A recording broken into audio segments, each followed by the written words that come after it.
ఏంటమ్మా చూస్తున్నావు? ఈ మానం రా నాకు ఎంత ఇష్టమో.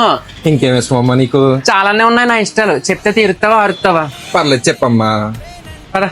ఎప్పుడైనా మనసు బాగాలేనప్పుడు నీ దగ్గరకు వచ్చి కూర్చుంటాను కదా, టీవీలో ప్రోగ్రాంలు కూడా చూడాలనిపించక అప్పుడు ఏదో ఫోన్ పక్కన పడేసి అమ్మ చెప్పేది 5 నిమిషాలు విను.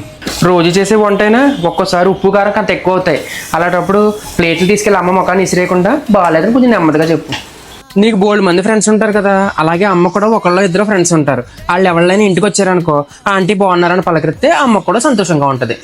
పిర్ర మీద వాతట్టి మూతికి ఎన్నపూస రాసినట్టు పొద్దున్నుంచి నీ చిరాకులన్నీ అమ్మ మీద చూపెట్టేసి రాత్రి అయ్యేసరికి అమ్మ ప్రేమ గురించి ఇన్స్టాగ్రామ్లో నీ స్టేటస్లు పెట్టేకు. నీ జుట్టు పీచులో ఉందని అప్పుడప్పుడు కొబ్బరి నటుకు నీ దగ్గరికి వస్తాను కదా, అలాంటప్పుడు గొడవ పెట్టకుండా రాయించు. నీకు ఏ హైదరాబాద్లోనో బెంగళూరులో ఉద్యోగం వచ్చి వెళ్ళిపోతావు కదా, అలాంటప్పుడు నువ్వు ఇంట్లో లేక మనసు అంతా బెంగ అయిపోద్ది. అప్పుడు నువ్వు వచ్చి అమ్మని తీసుకెళ్ళావు అనుకో, 10 రోజులు నీతో పాటు ఉండి వండి పెట్టుకుంటుంది.